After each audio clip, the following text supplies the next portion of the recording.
السلام علیکم۔ آپ دیکھ رہے ہیں K M B T V international. K M B T V آپ کے لیے ہمیشہ نئی سے نئی اور تازی خبریں لے کر آتا ہے۔ ناظرین، آج ہم شروع کرتے ہیں ٹک ٹاک سے۔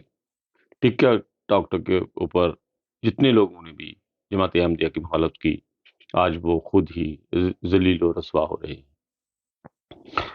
کہتے ہیں کہ جو بھی جماعت احمدیہ کی مخالفت کرتا ہے، اللہ تعالیٰ اس کو خود ہی ذلت کے جو ہے وہ سامان وہ اپنے لیے پیدا کرتا ہے اور خود ہی اس میں دلدل میں پھنستا جاتا ہے۔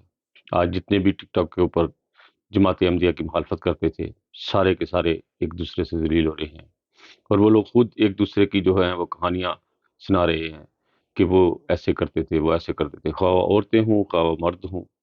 آپ لوگ ٹک ٹاک کے اوپر یہ ہے خبریں جو ہیں وہ سن سکتے ہیں۔ لائف وہ لوگ ایک دوسرے کو ذلیل و رسوا کر رہے ہیں۔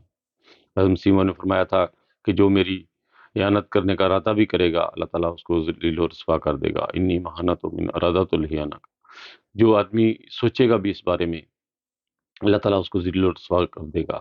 ہم لوگ یہ نظارے اپنی آنکھوں سے دیکھ رہے ہیں۔ ابھی بھی ان لوگوں کو سمجھ نہ آئے تو پھر اللہ تعالیٰ ہی ان کا حافظ و نصر ہے۔ ہم لوگ صرف دعا کر سکتے ہیں ان کے لیے کہ اللہم مزقکم کل مزقکم وساحقکم تسیقا، یا اللہ انہیں پھاڑ پھاڑ کر رکھ دے، انہیں پیس کر رکھ دے اور ان کی خاک اڑا دے۔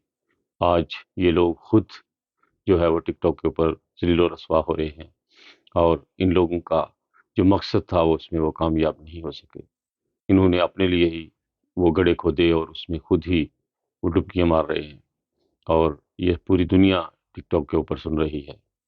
ان لوگوں نے خود ہی اپنے لیے گڑھے کھودے اور خود ہی اس میں غرق ہو رہے ہیں۔ آپ لوگ کے پاس اگر ہمت ہے تو ٹک ٹاک کے اوپر ان کی لائیو باتیں سنیں۔ بہت سارے لوگوں نے ان کی باتیں جو ہیں وہ ویڈیو ریکارڈ کی ہوئی ہیں۔ میں اس طرح کی ویڈیو جو ہے ان کو مناسب نہیں سمجھتا، اس لیے میں خود ہی ان لوگوں کی جو خبریں ہوتی ہیں وہ آپ لوگوں کے ساتھ شیئر کر دیتا ہوں۔ بہت جڑے رہیے ہمارے ساتھ، اور ہمیشہ کے ایم بی ٹی وی سے نئی خبریں سنیے، اور کے ایم بی ٹی وی کو بھی مت بھولیے گا۔ یوٹیوب کے اوپر میرا چینل ہے، اس کو ضرور سبسکرائب کیجیے گا۔ بہت سارے دعاؤں کے ساتھ انسانیت زندہ باد۔ اوکے جی، خدا حافظ۔